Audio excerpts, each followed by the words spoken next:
Pas di tengah-tengah perjalanan ketemu sama si Fulan ini. Si Fulan ini bawa karung nyari keong di pinggir jalan dan masih kebingungan. Lah pinggir jalan itu anggapannya si Fulan ini tadi koyok seakan-akan ngambil keong gitu loh, tapi sing diambil bukan keong, nggak ada yang diambil. Saking shocknya pingsan. Terus ada yang bangunin. Lah ternyata yang bangunin itu ya sosok yang putih itu tadi. Ketika noleh itu ternyata ada pocong itu nggelantung di di atas bambu itu tadi. Jadi pocong itu ketika ditarik gini masih suara hi hi.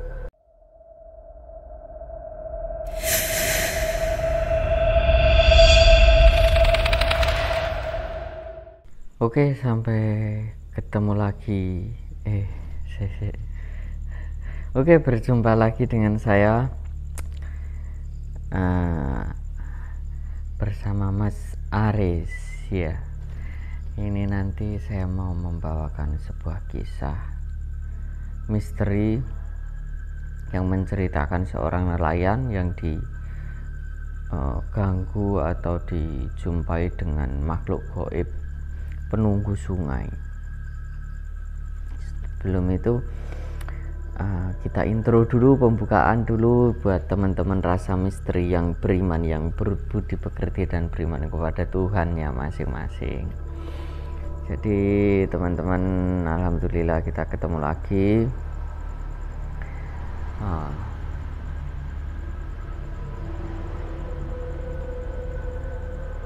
Dengan saya, dan saya akan membawakan kisah. Sebetulnya lebih tepatnya sih beberapa kisah. Jadi di daerah saya itu ada nama waduk, namanya Waduk Gajah Mungkur, terletak di Kabupaten Wonogiri. Dan dulu sebelum waduk itu dibangun, itu sebelumnya adalah sebuah perkampungan, sebuah perumahan warga, sebuah desa. Karena terdampak oleh pembuatan waduk, akhirnya dilakukanlah dari pemerintahan yang namanya bedol desa. Jadi semua warga di beberapa kampung, di beberapa kecamatan di Kabupaten Wonogiri itu akhirnya bedol desa yang dulu itu ditinggalkan karena terdampak oleh genangan pembuatan waduk itu. Jadi ketika musim kemarau, ketika musim penghujan itu kayak seperti lautan gitu. Jadi waduknya itu kan ada di kota Wonogiri sampai ke selatan itu mungkin jaraknya sekitar, dari bendungan itu dampaknya panjangnya itu sekitar 40 kilo lebih itu, panjangnya waduk tersebut. Jadi ketika musim penghujan itu semuanya seperti koyok laut gitu, kayak laut. Akhirnya dari warga sekitar itu dimanfaatkan untuk mencari nafkah dengan menjadi nelayan, menangkap ikan.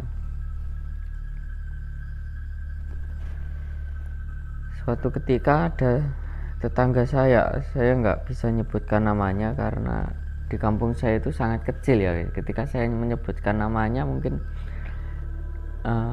saya kan belum izin, jadi mungkin dikhawatirkan terjadi salah paham.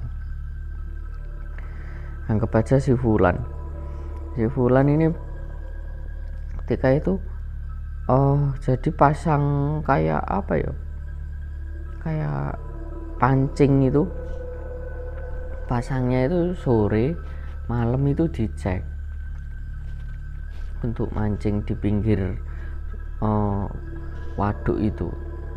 Jadi bikin katakanlah 100 pancing itu nanti dijejer-jejer di pinggir, nanti malamnya itu dicek yang dapat yang mana, yang umpannya habis yang mana, itu diganti.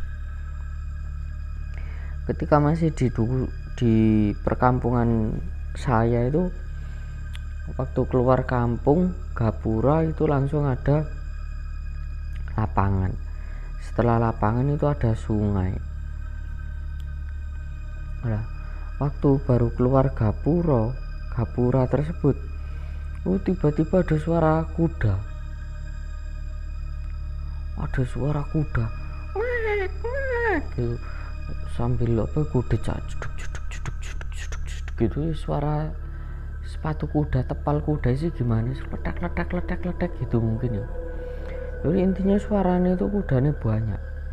Orang itu si Fulan itu langsung, karena beliau itu pakai sepeda pancel ya, dulu belum punya sepeda motor, langsung ngerem seketika. Nggak selang berapa lama, langsung ada kuda itu pertama itu 3 dari timur jalan ke arah barat, itu ada 3, lalu diikuti ada katanya itu ribuan kuda. Jadi si Fulan itu kayak ketenggengan ini gimana, antara iya dan tidak. Jadi nggak bisa ngapa-ngapain, megangin sepeda pancal itu sambil bengong gitu, sambil melihat kuda itu warnanya hitam semua kuda itu.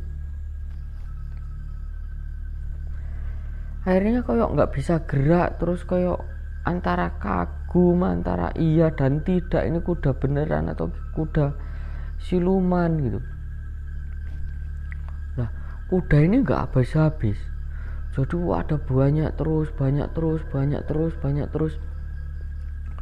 Lalu dari kejauhan ini, berdasarkan penuturan si Fulan itu tadi, ada suara kerincing, kayak ada kayak delman atau kayak dokar itu, tapi kayak kereta kuda lebih tepatnya. Ada suara kerincing gitu.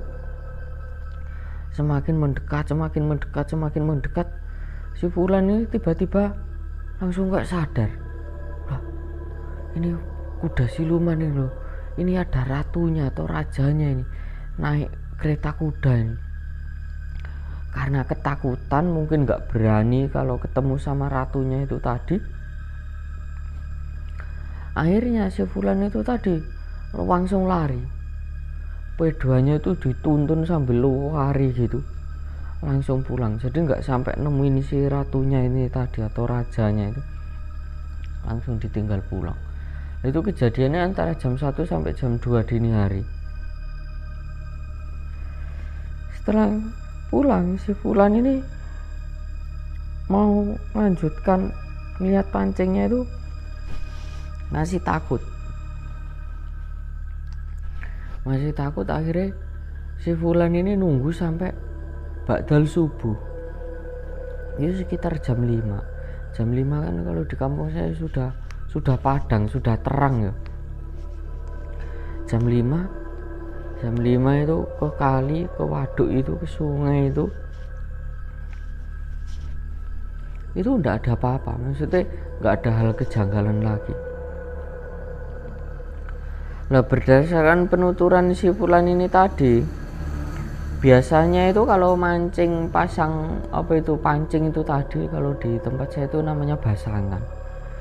Pasang pancing itu dapat ikan itu cuma sekitar mungkin totalnya 4 kilo, 5 kilo itu sudah banyak. Karena ikannya itu kayak ikan sogo kalau di kampung saya. Kalau di bahasa Indonesia ikan baung sama ikan kutuk. Ikan kutuk itu ikan gabus. Lah, anehnya ya, habis dini hari itu ditampakin penampakan itu tadi, waktu ngecek pancing itu kok seakan-akan setiap pancing itu ada ikannya. Ya enggak semua setiap pancing ada ikannya sih, tapi bisa dikatakan mayoritas ada ikannya. Jadi dapat ikan itu sampai 30 kilo. Ya ada yang kecil-kecil, ya ada yang bobot setengah kilo, ada yang bobot 2 on, ada yang bobot 5 kilo gitu. Tapi bervariasi, totalnya itu sampai 30 kilo lebih. Jadi ini enggak tahu atau karena ya wis rezekinya si Fulan itu tadi, atau karena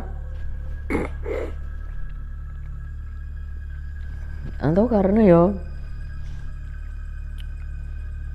memang efek dari penampakan itu tadi. Karena mitosnya itu kalau orang mancing dikasih lihat penampakan itu, mitosnya dapat ikan banyak, dan itu terjadi sama si Fulan itu tadi. Jadi sampai dibawa ke bakul, ke pengepul itu, pengepulnya itu heran, kamu biasanya dapat 3 kilo, pol notok 5 kilo, ini kok sampai berkilo-kilo ini. Jadi diwadain sak karung padi itu sampai sekarung itu. Kok tumben sampai ini membaca doa apa? Enggak baca doa apa-apa. Akhirnya cerita seperti yang saya ceritakan itu tadi. Akhirnya cerita itu tersebar, seluruh kampung itu heboh mengetahui kisahnya itu semua. Akhirnya yo kayak orang yang mau lewat situ itu kayak mikir 2 kali gitu. Tapi alhamdulillah sejak saat itu nggak ada apa itu namanya kayak penampakan lagi. Terus kisah berikutnya, dulu itu di kampung saya itu banyak peternak bebek. Peternak bebek itu kasih makannya itu pakai keong emas yang warnanya kuning itu, yang besar-besar sampai besarnya segini, ada yang segini, pokoknya besar-besar keongnya itu. Ada suatu rombongan ya sama di kampung saya, itu ada sekitar 4 orang itu nyari keong. Berangkatnya bareng cuman nyarinya kan berjauh-jauhan. Nah ini si pemilik cerita ini sekarang sudah almarhum. Itu merupakan koyo mbah saya, mbah tapi bukan mbah, bukan orang tua saya, tapi saudaranya dari mbah saya. Ya tetap saya memanggilnya mbah. Itu nyari keongnya ada yang satu ini yo udah levelnya ustadz lah kalau di kampung saya. Itu koyok dihubung-hubungkan megleng. Kalau di tempat saya itu namanya megleng, kalau di sini apa ya, di Mojokerto namanya, atau bahasa Indonesianya hantu yang membuat orang bingung gitu loh. Jadi ketika berangkat 4 atau 5 orang ini tadi, saya lupa tepatnya, anggaplah 4 orang. 4 orang ini, yang satu ini ketika apa itu namanya nyari keong ini tadi, koyok nggak sadar, hilang ingatan gitu. Jadi wis kebingungan, jualan terus itu, nyari keong kok katanya itu nggak ada keong, ini nyari keong kok nggak ada. Akhirnya muter gitu, terus sampai nggak diketahui kemana. Akhirnya yang 2 ini tadi menyempatkan makan bekal, kan bawa bekal jauh dari rumah ya, makan bekal kan udah janjian ini nanti azan asar kita ngumpul di sini, terus kita makan dulu. Nah ini tadi ditungguin si Fulan yang satunya ini tadi, ditungguin. Loh kok belum datang kemana ini? Udah ditungguin rada lama nggak datang. Akhirnya yang temennya bertiga ini makan dulu. Setelah makan mungkin anggapannya yang temennya ini, yang satu ini koyok mungkin masih nyari keong gitu. Akhirnya melanjutkan perjalanan, mencari keong, dilanjutkan terus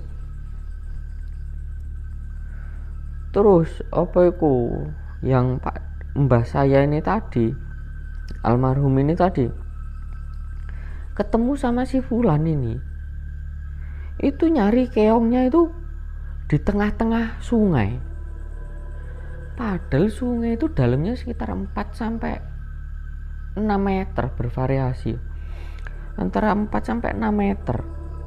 Tapi si mbak saya ini melihat si fulan ini koyok seakan-akan ini ndak dalam, kok cuma kelihatan dengkulnya tok. Manggil kalau bahasa Indonesia, fulan sini, oh ini loh keongnya banyak, aku sampai nggak bisa ngambil. Lah mbak saya ini tadi wis hampir setengah perjalanan itu. Setengah perjalanan, setelah itu mbak saya itu sadar, loh, nanti dulu, si fulan ini tadi loh berangkat itu pakai baju warnanya kuning, kaosnya itu warna kuning, tapi kok sekarang ganti kaosnya warna putih. Terus di atas, di tengah-tengah sungai itu, tengah-tengah waduk itu nggak mungkin dalamnya cuma sedengkul. Wah, pasti ini apa itu, bukan si fulan ini, pasti apa itu hantu yang mau membawa saya ke dalam, akhirnya saya meninggal, bisa kalap lah, kalau bahasa kampung saya namanya kalap. Akhirnya si Pak Denny saya tadi karena ketakutan, padahal dia wis udah hitungannya setengah perjalanan, sudah masuk sedada ini, bawa keongnya di dalam karung ini. Akhirnya keong yang di dalam karung ini tadi nggak jadi diambil, dibuang. Akhirnya Pak D saya itu naik ke atas nungguin di sepeda. Setelah rada sore sekitar jam 4 atau setengah 5 gitu, temennya Pak D saya ini yang dua lagi ini datang. Pak D ini datang nyariin weh. Tapi Pak D saya belum cerita sing kejadian tersebut itu tadi. Nyariin, ditungguin sampai sekitar jam 5 lebih tuh, wis surup, sudah mau maghrib. Dicari nggak ketemu. Akhirnya Pak D saya ini cerita, aku tadi lo nyariin, pas nyari keong kok ketemu si fulan, tapi kok pakai bajunya beda, nggak kayak baju liane. Terus di tengah apa itu sungai, nggak mungkin tengah sungai itu dalamnya sedengkul, wong aku mau nyamperin wis apa itu dalamnya udah seudel gitu. Akhirnya apa karena wis kesoren ini balik. Nah, si fulan ini tadi ini masih belum ketemu. Balik waktu perjalanan pulang itu maghrib tuh, sudah maghrib. Akhirnya Pak D, mbak saya ini tadi sama yang satunya Pak D saya, yang satunya tetangga saya ini tadi, pas di tengah-tengah perjalanan ketemu sama si fulan ini. Si fulan ini bawa karung nyari keong di pinggir jalan dan masih kebingungan. Lah pinggir jalan itu anggapannya si fulan ini tadi koyok seakan-akan ngambil keong gitu loh, tapi sing diambil bukan keong, nggak ada yang diambil, wong karungnya ya wis masih kosong gitu. Akhirnya sama yang tetangga saya yang satu ini tadi berhenti, ditepuk pundaknya, fulan. Akhirnya kaget, loh iya saya kok udah sampai di sini. Jadi belum ditanya itu ini sudah panik dulu, saya kok udah sampai di sini ini tadi. Lu sampai ini kemana aja? Ini saya ini tadi lo nyari keong, kok nggak ada keong gitu loh. Saya nyari ke sungai-sungai lo nggak ada, di pinggir-pinggir itu. Lah terus sampai kok sampai sini loh. Saya tadi loh, perasaan saya ini tadi loh sungai, saya ini nyari di pinggir sini, tapi aku nggak tahu kenapa kok ini tuh jalan. Terus berempat ini akhirnya debat itu terjadi, apa itu keheranan sih lebih tepatnya, bukan debat karena ceritanya ini koyok nggak masuk akal. Waktu itu usah azan maghrib, terus gimana, sepedamu diambil enggak? Kan sepedanya sepeda pancal ya guys. Sepedamu diambil enggak? Ini yoan udah maghrib. Karena sudah maghrib terus perjalanannya udah jauh, karena jarak dari nyari keong ke rumah itu sekitar 3 kilo sampai 4 kilo. Lah si Fulan ini tadi jaraknya sampai rumah itu cuma tinggal 1 kilo. Akhirnya dibonceng sama yang tetangga saya ini tadi, dibonceng dibawa pulang. Setelah pulang ya wis nggak ada terjadi hal yang macam-macam. Baru besok itu diambil sepedanya diambil ya wis normal, maksudnya ya wis sepedanya masih ada, nggak ada pencuri, nggak ada apa, bekalnya juga masih ada, cuman bekalnya udah busuk, akhirnya dibuang bekalnya itu nggak bisa dimakan. Nah dari situ kan maksudnya jadi teman-teman itu misalkan ke sungai atau pergi ke tempat yang teman-teman itu belum mengenal itu, alangkah baiknya kita ini berhati-hati menjaga ucapan atau perbuatan kita, karena dikhawatirkan ya nanti waktu kita melamun atau apa gitu kita digoda sama bangsa lelembut itu tadi. Terus ada kisah satu lagi, ini yang mengalami ini adalah kakak saya ini sampai sekarang ya alhamdulillah masih hidup. Itu diajak mencari ikan, menjala ikan, tapi jalanya itu malam sama mbah saya yang itu tadi, yang nyari keong ini tadi, nyari keong itu malam-malam jam 9 malam itu berangkat. Nah karena mas saya ini kan nggak bisa berenang, akhirnya mas saya ini dikasih tahu sama mbah saya ini tadi, sama Pak D nya, iya mbah saya ini tadi sama mas ini dikasih tahu, sudah kamu duduk di sini aja, ada apapun wis nggak usah kemana-mana, wis kamu di sini aja, duduk tidur di sini ndak apa-apa, kalau ada apa-apa wis nggak usah lari, nggak usah dirokan, wis kamu diem aja, mbak tak nyari ikan. Setelah nyari ikan lama gitu, mas saya itu bosan, akhirnya ketiduran. Kan nyari ikan itu dari malam sampai pagi itu, sampai pagi ya, mau sekitar jam 3 itu, mau subuh, entah jam 3 atau jam 4, kakak saya disamperin sama mbah, wis dapet ikan banyak, ayo pulang tuh. Nggih mbah, pulang lah. Mbah saya kan bawa petromak yo, jadi pas berangkatnya tadi tuh petromaknya itu nggak dinyalain, jadi waktu dinyalain itu di pinggir kali itu, ketika mbah saya menjala itu petromaknya itu baru dinyalain. Karena pas perjalanan jemput kakak saya ini tadi mbah bawa petromak, kondisi petromaknya itu juga masih nyala. Mas saya ini kaget, kakak saya ini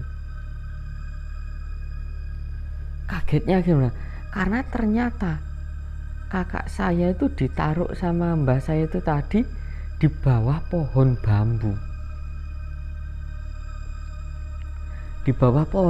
tapi mas saya itu, kakak saya nggak ngerasa kalau ditaruh di bawah pohon bambu. Ditaruh di bawah pohon bambu, terus namanya pohon bambu itu kan banyak carangnya, banyak duri-durinya, ya nggak kerasa apa-apa, kayak seakan-akan itu tempatnya nyaman, enak, landai, nggak ada pepohonan, nggak ada apa. Cuman kok keheranan.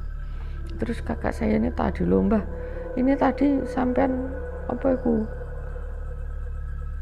kemana kok lama, terus aku kok mbok apa no, saya susah mentranslate-nya ya, jadi bahasanya itu sebetulnya bahasa Jawa, jadi gimana ya bahasa, mungkin mbah sampean tadi aku diapain sama sampean gitu.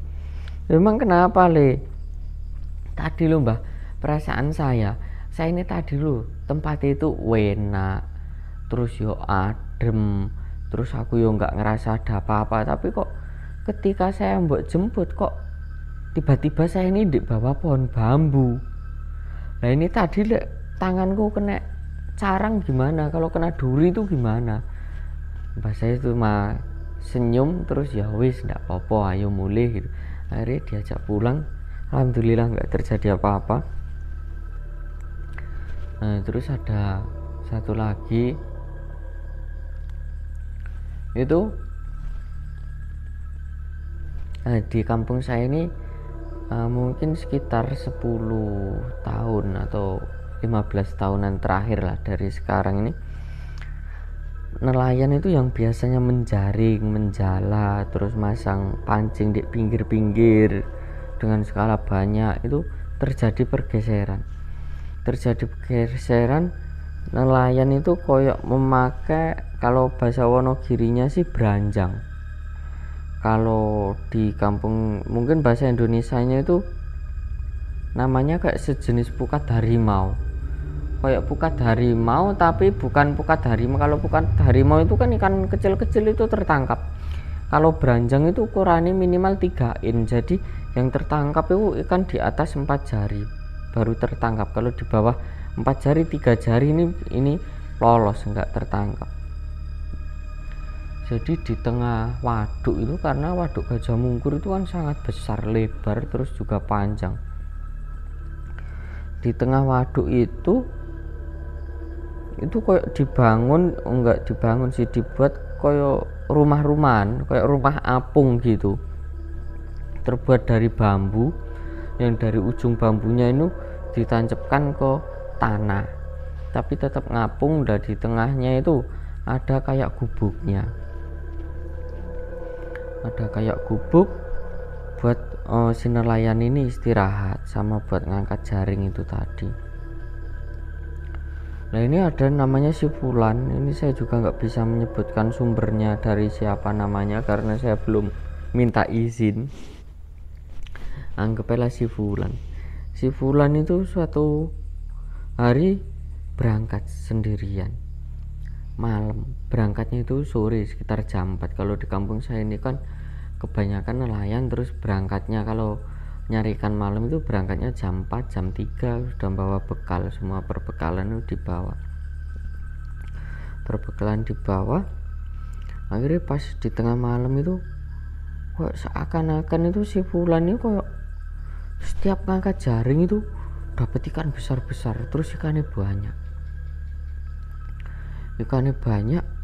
kok ya wis kelelahan akhirnya ketiduran kayak sayup-sayup itu terdengar ada suara dayung, ada suara air juga. Orang dayung itu kan ada suara airnya kena percikan dayungnya itu. Si Fulan ini bangun kaget, loh siapa malam-malam ini kesini, apa jangan-jangan perahuku lepas dari talinya, terus nanti saya ke daratannya gimana. Akhirnya mau turun ke perahu. Ketika turun ke perahu itu tiba-tiba ada sosok mbah laki-laki itu pakaian warna hitam, baju hitam, celana hitam itu, terus pakai capil itu disapa sama si Fulan, tetangga saya ini. Disapa, "Mbah, mau cari apa?" Gini. Mbahnya diem aja. Terus mbahnya cuma bilang gini, kalau diartikan bahasa Indonesianya, "Sudah Le, kamu sudah dapat ikan banyak, jangan mbok terusin nyari ikannya, wis kamu pulang jigen kamu ini selamat," gitu. Lah ini belum jawab belum apa kok kaget loh, kok tiba-tiba ngomong kayak gini.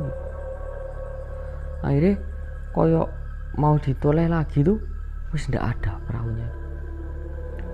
Karena antara heran dan takut dan shock ya, karena saking shocknya itu tadi, ikan yang sudah ada di dalam keramba itu belum sempat diambil. Jadi wis langsung ke daratan pakai perahu wis pulang gitu. Karena takut itu tadi ini wis apa iku dikasih tahu bae ojo sampai apa iku harus pulang nanti, katanya biar selamat ini, nanti kalau ada apa-apa gimana anak istriku di rumah. Pulang, perjalanan pulang ini kan beliau ini pakai sepeda pancal. Perjalanan pulang itu kayak mencium aroma wangi sekali, di sepanjang jalan itu wangi sekali.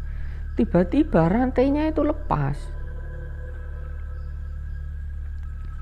Tiba-tiba rantai lepas dan beliau ini nggak sadar, maksudnya nggak mikir aneh-aneh, wis.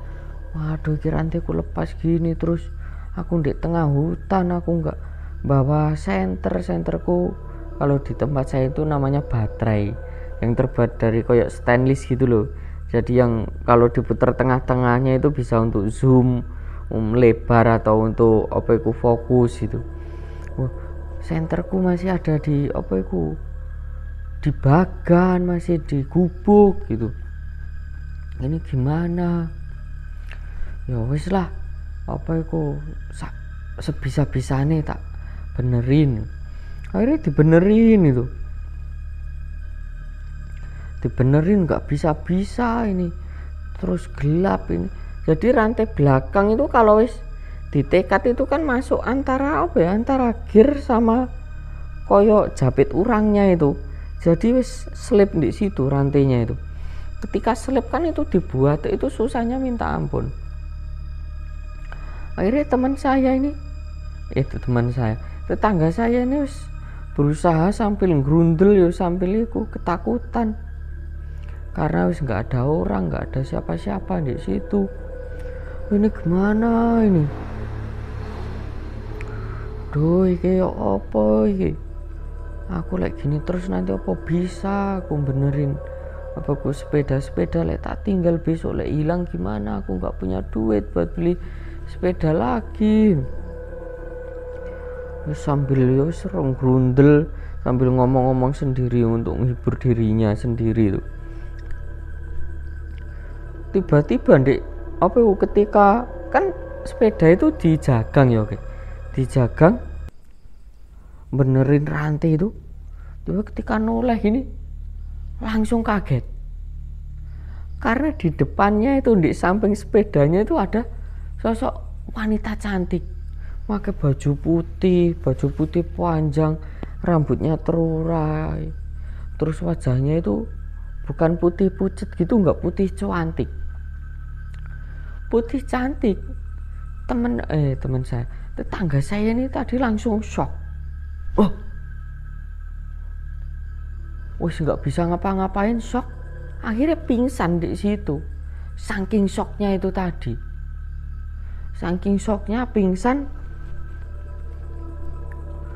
Terus ada yang bangunin,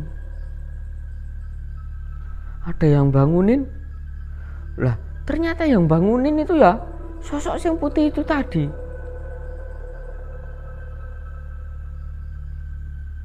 Akhirnya koyok antara terheran-heran sampai ketakutan itu, sampai kencing di celanan itu kencing, wis nggak bisa ngapa-ngapain.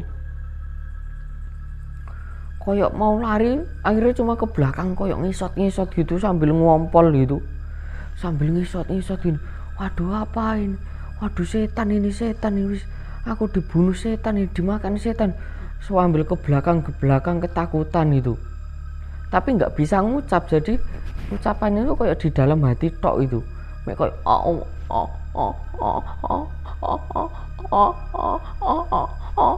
cuma gitu tok. Tapi kayak di dalam hatinya itu kayak dia tuh seakan-akan, wah aku dimakan setan ini, waduh aku dibawa ke alamnya setan ini, gini. Pokoknya mikirnya tuh aneh-aneh sambil sambil gitu tok. Karena ngucap tuh tidak bisa. Terus yang sosok cantik ini tadi, yang baju putih ini tadi, itu bilang gini, aku dudu setan, aku wong gitu. Akhirnya sadar, loh, koyok tiba-tiba rasa takutnya kok hilang gitu. Loh, iki lek setan ra mungkin iso ngomong. Akhirnya aku sadar sambil sadar masih shock. Lah si yang perempuan itu tadi pakai baju putih panjang, rambut terurai gitu, itu kayak duduk gimana ya, duduk jongkok gitu loh, duduk jongkok. Terus yang bapak-bapaknya ini, tetangga saya ini tadi kayak masih shock gitu, masih shock gitu ya. Terus kayak ngangen-ngangen tok. Lah ini si yang perempuan itu tadi ngomyang ini bangsanya apa ya, kayak ngomong-ngomong sendiri gitu. Akhirnya semakin kesini sadar, lu ini nggak mungkin apa itu setan nggak mungkin kayak gini. Akhirnya ditanya, ternyata si perempuan itu tadi itu beneran manusia, bukan hantu, tapi itu orang gila, stres. Akhirnya karena wis apa itu orang stres itu, ketika dicek ternyata make ruko dipakai. Akhirnya kan ketakutan, yang namanya ruko terus di tengah malam keluar pakai ruko, rambutnya terurai, siapa sih nggak takut? Pasti takut gitu. Ketakutan.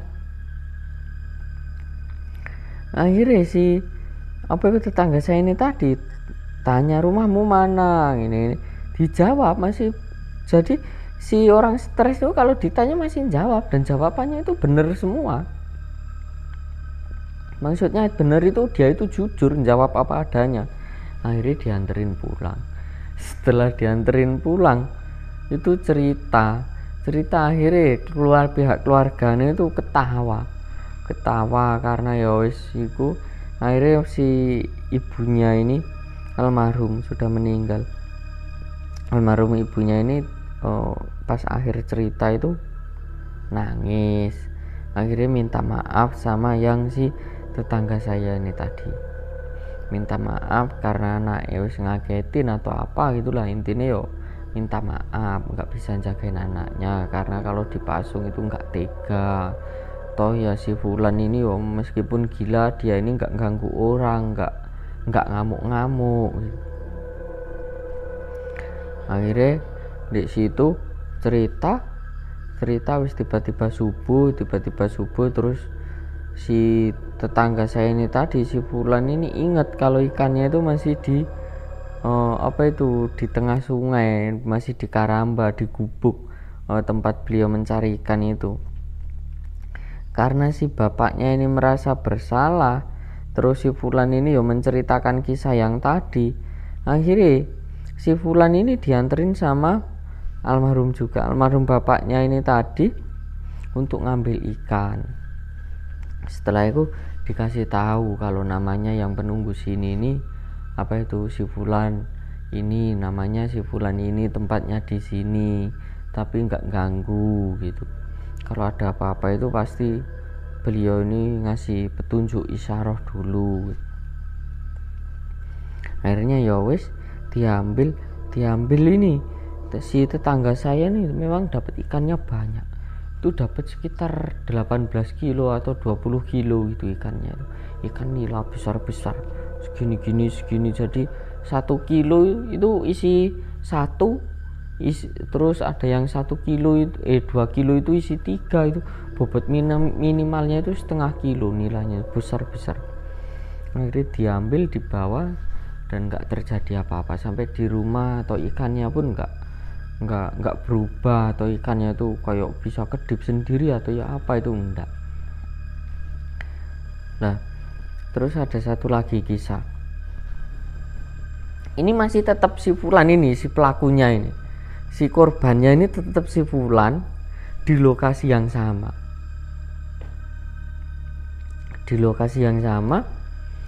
Itu ya sama, cuman karena si Fulan ini terkenal di situ itu dapat tangkapan ikannya ini banyak.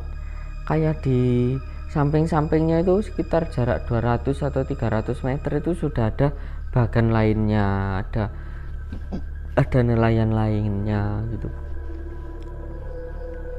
Nah di sekeliling dia itu ada sekitar 7 nelayan termasuk si Fulan ini tadi.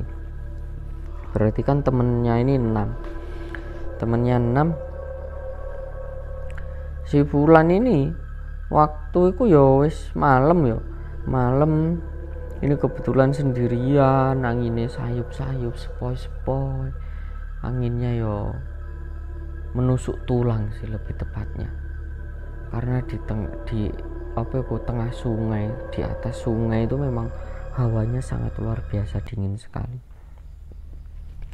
Jadi waktu jadi beranjang atau pukat harimau itu ngambilnya kayak di ayun gini.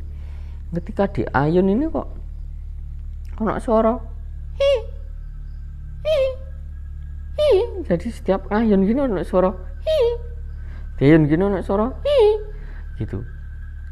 Nah itu dikira itu koyok suara bambu ketemu besi atau apa gitu, mungkin koyok suara namanya koyok laker itu apa ya namanya, iku mungkin wis aus wis karaten. Setiap diayun ini kok muni lagi, kok bunyi lagi gitu. Si Fulan ini penasaran, ditengok lagi nih, ditengok ke kiri sambil diayun gini loh, kok masih ada suara dia nih gitu. Ketika nengok ke kanan ini, di ujung bagan di pojokan untuk mengangkat jaringnya itu tadi kan, jaringnya itu lebarnya sekitar 12 kali 12, jadi lebarnya itu 12 meter, panjangnya itu 12 meter persegi juga. Ketika noleh itu ternyata ada pocong itu nggelantung di di atas bambu itu tadi. Jadi pocong itu ketika ditarik gini masih suara hi hi. Lah si Fulan ini tadi masih kayak nggak sadar itu, ditarik lagi ono suara lagi, ditarik lagi ono suara lagi. Penasaran itu tuh pocong beneran apa bukan gitu, mosok iki pocong gitu, tapi pocong kok bunyi hi gitu. Akhirnya ke belakang sambil bawa jaring ini, tangannya ke belakang ini nemu senter. Ketika nemu senter tuh langsung di senter tepat di mukanya itu, langsung tepat di mukanya, dang. Si Fulan itu langsung shock, kayak gini. Jadi wajahnya itu kayak kayak rusak itu, karenanya di sini pucet tapi di sini hitam, matanya ini hitam. Nah ketika nyenter gini, jaringnya digoyang gini, gerak ini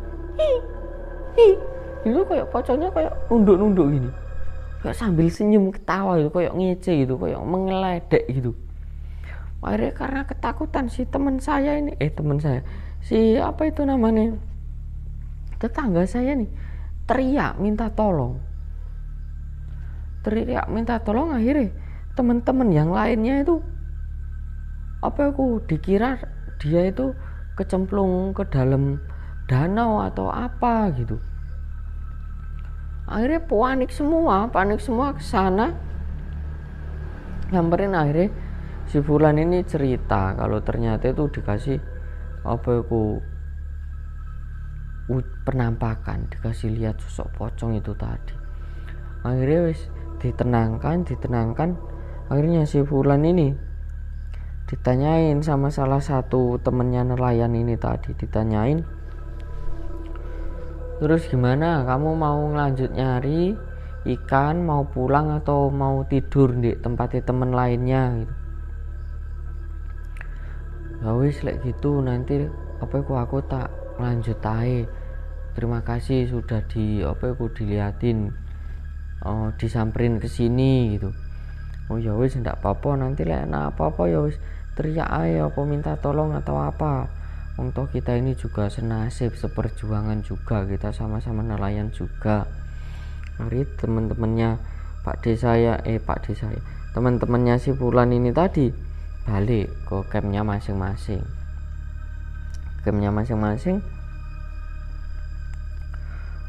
Terus Pak Desa ini wis melanjutkan nyari ikan lagi. Itu wis nggak ada apa-apa.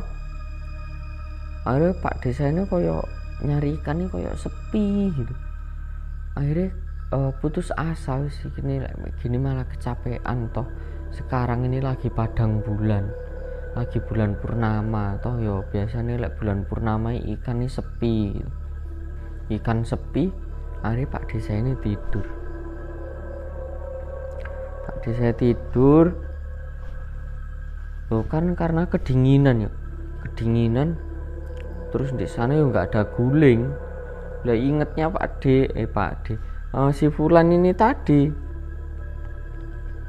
Ini kok ingetnya itu koyok tidur di rumah. Akhirnya koyok ngerangkul guling gitu. Ngerangkul guling. Setelah itu kok Pak Desa ini sadar loh. Jadi sambil tidur itu tetangga saya ini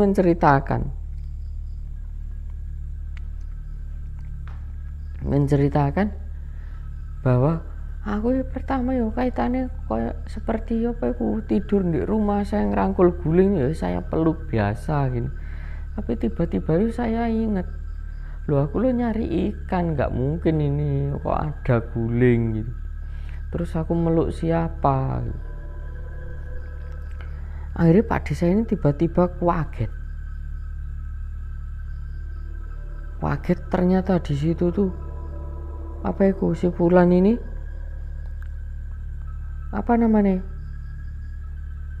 meluk sesuatu sing gak semestinya. Dalam artian gak semestinya si Fulan ini kan di sana sendirian. Terus ini siapa dipeluk kayak gini, kok diem aja, terus kok rasanya juga anget.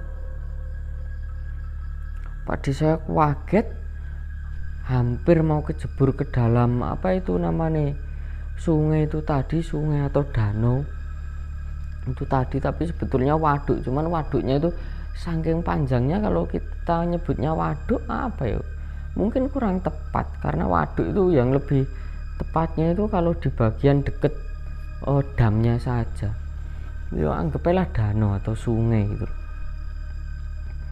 Itu kaget loh, sampai pegangan bambu ini mau jatuh. Akhirnya yang dipeluk ini tadi ketawa, ternyata diprank sama temennya, dikagetin temennya Pak D, si Fulan ini tadi, tetangga saya ini tadi yang biasanya saya nyebutnya Pak D, cuman karena saking akrabnya, saking kalau di perkampungan kan semuanya kayak seperti saudara. Akhirnya ketawa.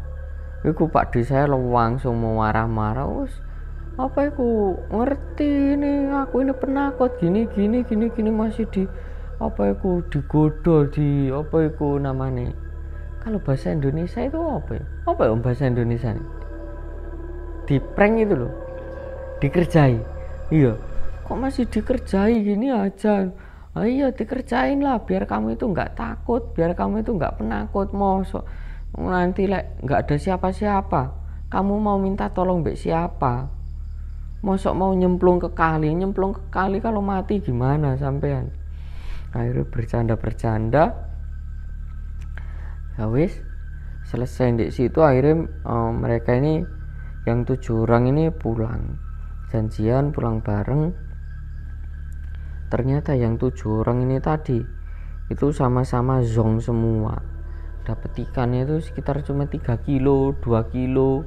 Ada yang nggak dapat sama sekali, karena biasanya kalau bulan purnama itu ikan itu susah, jadi nggak dapat ikan. Wis mereka pulang, dan setelah pulang ya wis nggak ada kejadian aneh-aneh. Mungkin cukup sekian cerita dari saya, dan mohon maaf kalau dari segi penyampaian saya ini kurang menarik atau kurang bagus. Tapi teman-teman, buat teman-teman semua bisa memberikan masukan, kritik, saran ke saya pribadi melalui kolom komentar, supaya saya ini bisa membawa cerita buat teman-teman yang berbudi pekerti dan beriman ini menjadi lebih baik lagi. Jadi hasrat adrenalin teman-teman ini biar bisa tersampaikan dengan cerita-cerita rasa misteri, di mana ada rasa di situ memiliki misteri tersendiri. Di mana ada misteri, memiliki rasa tersendiri. Oke, sampai jumpa, sampai ketemu di next video selanjutnya. Tetap di channel Rasa Misteri.